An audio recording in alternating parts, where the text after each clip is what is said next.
जय हिंद साथियों, सुप्रभात, गुड मॉर्निंग। एक बार फिर से आप सभी लोग का हार्दिक स्वागत है। उत्तर प्रदेश पुलिस भर्ती परीक्षा 2024 current affairs practice set number 4। दोस्तों, चैनल पे पहली बार आए हैं, चैनल सब्सक्राइब कर दीजिएगा, बेल आइकन को प्रेस कर दीजिए, क्योंकि ऐसे ही प्रतियोगी परीक्षाओं की दृष्टि से महत्वपूर्ण कंटेंट मैं आपको प्रोवाइड करता रहता हूं। इस वीडियो का जो पीडीएफ लिंक है मैं आपको डिस्क्रिप्शन बॉक्स में दे देता हूं, वहां से आप डाउनलोड कर लीजिएगा। इसके अलावा आप मुझे टेलीग्राम पर भी फॉलो कर सकते हैं। आइए शुभारंभ करते हैं आज की इस सेशन का। Current affairs practice set number 4 है और यह क्वेश्चन भी आपके लिए बेहतरीन होने वाले हैं। कापी पेन लेके बैठिएगा, जो चीज़ें आपको लगती हैं एक्स्ट्रा हैं उसको आप अपने नोटबुक में ज़रूर नोट करिएगा। आइए देखिए, प्रश्न संख्या 1 की बात करिएगा तो यहाँ पे आपका दिया गया कि विश्व प्रतिभा रैंकिंग सूचकांक 2023 में भारत किस नंबर पर स्थित है ना। विश्व प्रतिभा रैंकिंग सूचकांक 2023 में भारत किस नंबर पर स्थित है? 56वां स्थान, 57 नंबर आपका है, 58 है या फिर 59 है? किस नंबर पे भारत की स्थिति है ये आपसे पूछा गया है। तो इस प्रश्न का जो सही उत्तर है, देखिए पहले तो मैं प्रश्न का उत्तर बताता हूँ और फिर कुछ चीज़ें आपकी एक्स्ट्रा होंगी जो आपको नोट करने वाली होंगी। यहाँ पे अगर देखा जाए तो विश्व प्रतिभा रैंकिंग सूचकांक में भारत किस नंबर पे है, किस पायदान पे है, तो आप बताएंगे ऑप्शन ए होगा यहाँ पे आपका राइट। ये हो जाएगा 56वें नंबर पे, 56 नंबर पे भारत की स्थिति है विश्व प्रतिभा रैंकिंग सूचकांक 2023 में। ये तो बात हो गई। अगर देखा जाए इसमें कुल कितने देश हैं, तो कुल देशों की संख्या होगी 64। कुल देश कितने हैं? 64 देश हैं। और इसमें अगर पूछा जाए कि पहले स्थान पे कौन सा देश है, तो यूरोपीय देश आपका स्विट्जरलैंड जो है वह पहले नंबर पे आपका होगा। भारत से पूछा गया है तो भारत आपका 56 नंबर पे आपको ध्यान देना होगा। चलिएगा आज के सेशन का अगला क्वेश्चन, प्रश्न संख्या 2 की बात करिएगा। देखिए बहुत ही महत्वपूर्ण क्वेश्चन है ये, ऐसे क्वेश्चन है कि एग्जाम में आने वाले हैं, छपने वाले प्रश्न हैं, तो इनसे जो है इनको आप जरूर जो है 100% क्या करिएगा, आप तैयार कर लीजिएगा, ठीक है ना। देखिए 10,000वां जन औषधि केंद्र का उद्घाटन निम्नलिखित में से किस शहर में किया गया, ये आपसे पूछा गया है। ऑप्शन आपका दिया है रुद्रप्रयाग उत्तराखंड में, एम्स नई दिल्ली में, एम्स देवघर में या फिर बनारस हिंदू विश्वविद्यालय वाराणसी में। 10,000वां जन औषधि केंद्र यह कहाँ पर स्थापित किया गया है, इसका उद्घाटन कहाँ पे किया गया प्रधानमंत्री मोदी जी के द्वारा? तो इस प्रश्न का जो सही उत्तर होगा, यह आपका चूंकि 10,000वां है इसलिए इंपॉर्टेंट हो जाता है, और इस प्रश्न का जो सही उत्तर है ऑप्शन सी, एम्स देवघर में, और ये आपका कहाँ पड़ेगा, तो झारखंड में इसकी लोकेशन हो जाएगी। चलिएगा आज के सेशन का अगला क्वेश्चन यहाँ पे दिया गया है, देश का पहला जनजातीय खेल महोत्सव किस राज्य में आयोजित किया गया? देश का पहला जनजातीय खेल महोत्सव किस राज्य में आयोजित किया गया? उड़ीसा में, झारखंड में, जम्मू कश्मीर में या फिर राजस्थान में? अगर आपसे यहीं पे पूछ लेता कि देश का पहला आदिवासी लेखकों का सम्मेलन कहाँ पे हुआ था, तब उत्तर आपका जम्मू कश्मीर होता। लेकिन यहाँ पे अगर देखा जाए तो ये आपका सही उत्तर आपका क्या हो जाएगा, खेल महोत्सव की बात हो रही है तो ये आपका उड़ीसा में हुआ है। और उड़ीसा में कहाँ हुआ है, तो उड़ीसा में बताइएगा राउरकेला में, बिरसा मुंडा स्टेडियम में, है ना। चलिएगा आज के सेशन का अगला क्वेश्चन, प्रश्न संख्या 4 की बात करिएगा। आईपीएल से संबंधित चीज़ें हैं यहाँ पे। पूछा गया प्रश्न संख्या 4 में, निम्नलिखित में से किसे आईपीएल नीलामी 2024 में सबसे महंगे खिलाड़ी के रूप में चुना गया है? 4 खिलाड़ियों का ऑप्शन है और पूछा गया है कि निम्नलिखित में से कौन सबसे महंगा खिलाड़ी चुना गया है? पैट कमिंस है, क्विंटन डिकॉक है, रोहित शर्मा है या फिर मिचेल स्टार्क है? तो इस प्रश्न का जो उत्तर है ऑप्शन हो जाएगा यहाँ पे आपका मिचेल स्टार्क, ऑस्ट्रेलिया के प्लेयर है।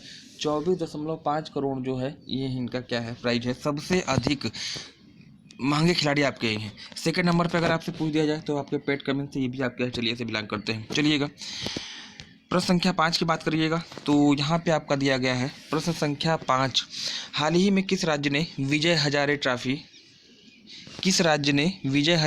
जीती है 2023 में? और ऑप्शन आपका दिया गया है हरियाणा आपका है, हरियाणा के बाद आपका राजस्थान है, उत्तर प्रदेश है और झारखंड है। किस राज्य ने विजय हजारे ट्रॉफी जीती थी 2023 में? अगर आपसे पूछा जाए विजय हजारे ट्रॉफी किससे संबंधित है, किस खेल से संबंधित है, तो बताइएगा क्रिकेट से संबंधित है। और इसको जीता किसने है, तो ऑप्शन ए आपका हो जाएगा राइट। ऑप्शन ए हरियाणा इसका विजेता देश है, विजेता राज्य है। और उप विजेता की बात करिएगा तो किसको इसने हराया है, तो इसने राजस्थान को हराया है। चलिएगा नेक्स्ट प्रश्न संख्या यहाँ पे अगर 6 की बात कर लीजिएगा। देखिए प्रश्न संख्या 6 की बात करिए। निम्नलिखित में से किस उच्च न्यायालय ने हाल ही में अपने फैसले को क्षेत्रीय भाषा में प्रकाशित किया? उस हाई कोर्ट का नाम बताना है जिसने अपनी लोकल लैंग्वेज में अपने फैसले को दिया है, क्षेत्रीय भाषा में दिया है। त्रिपुरा, मणिपुर, सिक्किम या फिर केरल। इस प्रश्न का जो सही उत्तर आपका होगा, किस उच्च न्यायालय ने क्षेत्रीय भाषा में अपना लोकल लैंग्वेज में जो है अपनी फैसले को प्रदर्शित किया है, तो ऑप्शन डी आपका हो जाएगा आपका यहाँ पे केरल हाई कोर्ट। और केरल के बारे में आप लोग जानते हैं, केरल जो है, केरल आपका सबसे साक्षर राज्य है, पहला ई बैंकिंग अपनाने वाला राज्य आपका भी आपका केरल है। चलिएगा प्रश्न संख्या 7 की बात कर लीजिएगा। इंपॉर्टेंट क्वेश्चन है, ऐसे क्वेश्चन भी आपको मिलेंगे, करंट की दृष्टि से महत्वपूर्ण होंगे। निम्नलिखित में से कौन WTO की पहली महिला, निम्नलिखित में से कौन वर्ल्ड ट्रेड ऑर्गेनाइजेशन की पहली महिला अध्यक्ष बनी है ना? ऑप्शन आपका दिया गया है, Ursula van der Leone, Christina Lagarde है, नागोची ओंकाजा-इबेला है और एक आपका जॉर्जिया मेलोनी है ना? देखिएगा, उर्सुला वान डेर लियोन ये जो यूरोपीय कमीशन के अध्यक्ष हैं, और याद रखिएगा विश्व की सबसे ताकतवर महिलाओं की सूची में जो है पहले नंबर पे आपके आती हैं। क्रिस्टिना लेगार्ड सेकंड नंबर पे आती हैं और इनका संबंध फ्रांस से है। जो इस प्रश्न का सही उत्तर है, WTO की पहली महिला कौन है अध्यक्ष, तो ऑप्शन हो जाएगा यहाँ पे सी, नाकोजी ओंकाजा-इबेला। इनका सब नाइजीरिया से है और यह जो है वर्ल्ड ट्रेड ऑर्गेनाइजेशन की पहली महिला अध्यक्ष है, आपके लिए इंपॉर्टेंट होंगी। जॉर्जिया मेलोनी की बात कर लीजिएगा, तो ये इटली के प्रधानमंत्री हैं और हालिया दिनों में जो है ये भारत की यात्रा पे, आधिकारिक यात्रा पे रही थी। चलिएगा प्रश्न संख्या 8 की अगर बात कर लीजिए, तो यहाँ पे आपका दिया गया कि निम्नलिखित में से किसने मेजर ध्यानचंद पुरस्कार 2023 जीता है? निम्न में से किसने मेजर ध्यानचंद पुरस्कार 2023 जीता है? मेजर ध्यानचंद पुरस्कार कहिएगा जिसका पूर्ण नाम राजीव गांधी खेल रत्न अवार्ड है। खेल की दुनिया का सबसे बड़ा अगर पुरस्कार आपसे पूछा जाता है तो वह आपका यही पुरस्कार है, मेजर ध्यानचंद पुरस्कार है। अगर इसकी राशि पूछ दी जाए, राशि कितनी है, तो आप बताइएगा लगभग 25 लाख इसकी अमाउंट है, इसका राशि है। और खेलों की दुनिया का सबसे बड़ा पुरस्कार है मेजर ध्यानचंद पुरस्कार। 2023 में किसने जीता है? ऑप्शन आपका दिया गया है, सात्विक साईराज, चिराग चंद्रशेखर, रोहित शर्मा या और फिर दोनों, है ना? ऑप्शन डी आपका यहाँ पे हो जाएगा। 2023 में यह पुरस्कार 2 लोग को मिला है, सात्विक साईराज और चिराग चंद्रशेखर, ये दोनों ही आपका उत्तर क्या हो जाएगा यहाँ पे सही होगा। 2022 में इस पुरस्कार को किसने जीता था, कमेंट सेक्शन में आप मुझे कमेंट करके बताएंगे, है ना? चलिए आज के सेशन का 9वां क्वेश्चन, ऐसे दिवस भी आपके पूछे जाते हैं जो कभी आप सुने नहीं हैं, अननोन है आप लोग। राष्ट्रीय स्टार्टअप दिवस किस तिथि को मनाया जाता है ना? राष्ट्रीय स्टार्टअप दिवस किस तिथि को मनाया जाता है? 12 जनवरी, 24 जनवरी, 30 जनवरी या फिर 16 जनवरी। देखिए पहले मैं प्रश्न का उत्तर दूंगा, बाकी जो ऑप्शन से प्रश्न आपको बनते हैं मैं आपको बताऊंगा। राष्ट्रीय स्टार्टअप दिवस कब मनाया जाता है, तो आप कहेंगे ऑप्शन डी 16 जनवरी को, है ना? 16 जनवरी को प्रत्येक वर्ष स्टार्टअप दिवस मनाया जाता है। अब अगर देखा जाए 12 जनवरी राष्ट्रीय युवा दिवस स्वामी विवेकानंद का जन्मदिन है। चलिए 24 जनवरी आपका राष्ट्रीय बालिका दिवस है। 30 जनवरी या तो शहीद दिवस कर लीजिएगा, महात्मा गांधी जी इस दिन एक्सपायर हुए थे, और साथ ही साथ इसी दिन जो है आपका कुष्ठ निवारण दिवस भी मनाया जाता है। चलिएगा आज के सेशन का 10वां क्वेश्चन, और ये रहा आपका लगभग आधा का पोर्शन, है ना? आधा रास्ता हमने तय कर लिया है इस सीरीज का, इस वीडियो का। इस चैनल का जो PDF है वो आपको डिस्क्रिप्शन बॉक्स में इसका लिंक दे रहा हूँ, वहाँ से आप इसको लोड कर सकते हैं, या टेलीग्राम चैनल पे मुझे आप फॉलो करेंगे, वहाँ भी इसका जो है आपको मैंने लिंक प्रोवाइड कर दिया है ना? चैनल पे अगर पहली बार आए हैं, चैनल सब्सक्राइब कर दीजिएगा, बेल आइकन को प्रेस कर दीजिएगा, क्योंकि ऐसे ही प्रतियोगी परीक्षाओं की दृष्टि से महत्वपूर्ण कंटेंट मैं आपको प्रोवाइड करता रहता हूँ। चलिए आइए शुभारंभ करते हैं 10वां क्वेश्चन। आरोग्यश्री योजना की अगर बात कर लीजिएगा तो इसका संबंध जो है वह किस राज्य से है, तो आप कहेंगे तेलंगाना दिया है, छत्तीसगढ़ दिया है, उत्तर प्रदेश दिया है और आपका राजस्थान दिया है। आरोग्यश्री योजना किस राज्य से संबंधित है? उत्तर प्रदेश मत लगाइएगा, क्योंकि हर प्रश्न का उत्तर उत्तर प्रदेश नहीं हो सकता है, ये ध्यान रखिएगा। आरोग्यश्री योजना किससे संबंधित है? ऑप्शन ए हो जाएगा यहाँ पे राइट, तेलंगाना से, है ना?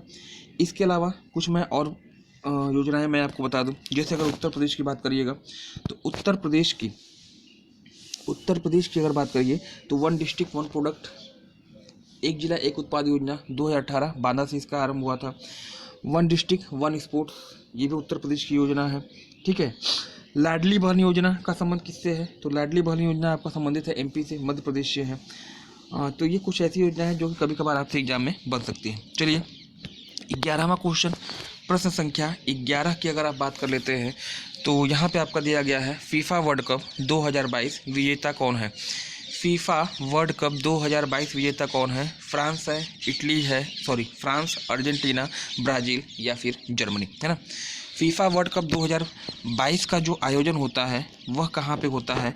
तो आप बताएंगे कतर की राजधानी दोहा, है ना। कतर की राजधानी दोहा में होता है ये आपका फीफा वर्ल्ड कप।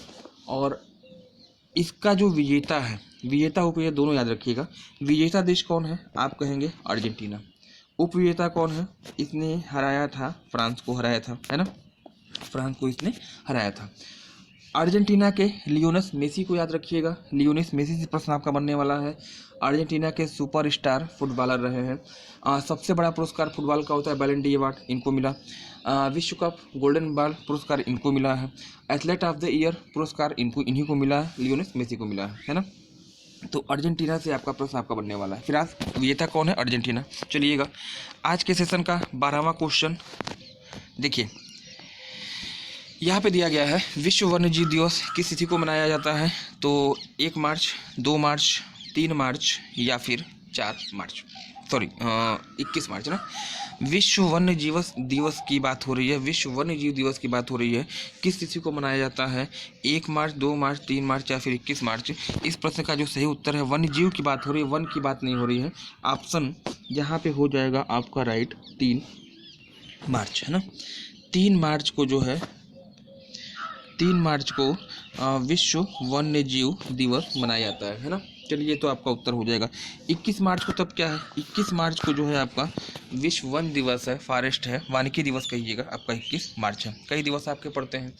जब मार्च के दिवस की ही बात हो रही है तो याद रखिएगा 20 मार्च अगर पूछ दिया जाए, 20 मार्च को, 21 मार्च को, 22 मार्च को और 23 मार्च को और 24 मार्च को, ये 5 दिवस आपको बताने हैं। देखिए 20 मार्च को क्या होता है? तो आपका स्पैरो डे है, दिल्ली का राजकीय पक्षी स्पैरो यानी गौरैया दिवस। 21 मार्च को विश्व वानिकी दिवस है। 22 मार्च को अंतर्राष्ट्रीय जल दिवस है।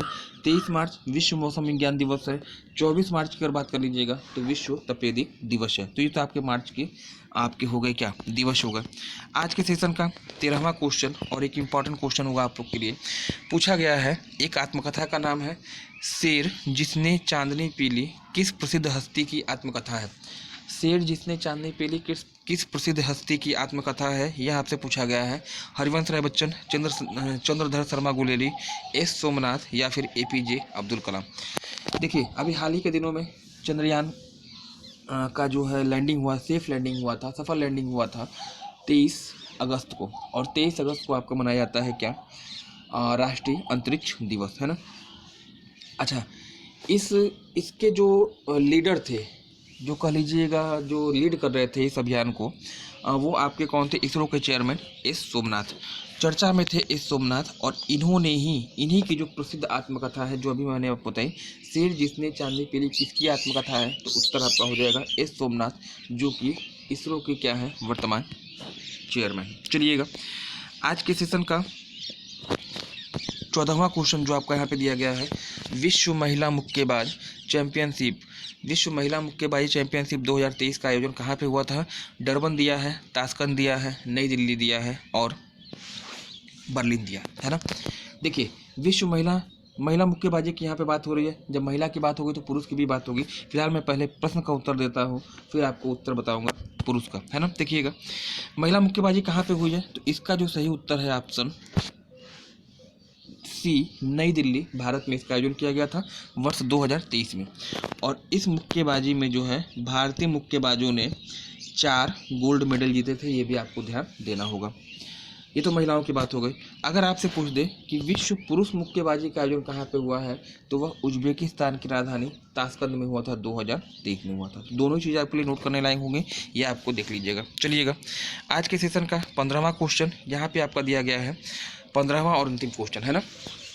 देखिए हाल ही के दिनों में ल्यूक फ्रीडेन चर्चा में थे, यह किस देश से संबंधित है, ये आपको बताना है। हाल ही के दिनों में ल्यूक फ्रीडेन चर्चा में थे, यह किस देश के संबंधित है? लग्जमबर्ग के प्रधानमंत्री, लग्जमबर्ग के राष्ट्रपति, स्लोवाकिया के प्रधानमंत्री या स्लोवाकिया के राष्ट्रपति, है ना। देखिए ल्यूक फ्रीडेन, ल से ल्यूक याद रखिएगा, ल से लग्जमबर्ग याद रखिएगा, लग्जमबर्ग तो कन्फर्म है। हाँ, ल से ल्यूक फ्रीडेन याद रखिएगा, ल से लग्जमबर्ग याद रखिएगा। तो लग्जमबर्ग तो कन्फर्म है। लग्जमबर्ग की ये क्या है? प्रधानमंत्री हैं, जिनकी हालिया नियुक्ति हुई है अंतर्राष्ट्रीय स्तर पर, है ना। तो ये रहा आज का महत्वपूर्ण सेशन, 15 प्रश्नों का समूह। उम्मीद है कि आपको पसंद आया होगा। इस वीडियो का जो PDF है मैं आपको डिस्क्रिप्शन बॉक्स में दे देता हूँ, वहाँ से आप जरूर नोट कर लीजिएगा, डाउनलोड कर लीजिएगा। इसके अलावा अगर आप मुझे टेलीग्राम पे फॉलो करते हैं तो वहाँ भी इसका जो है लिंक मैं आपको प्रोवाइड कर देता हूँ। धन्यवाद, थैंक्स फॉर ज्वाइनिंग मी। आज के लिए फिलहाल इतना ही, मिलते हैं अगले क्लास में। Okay, thanks for joining me.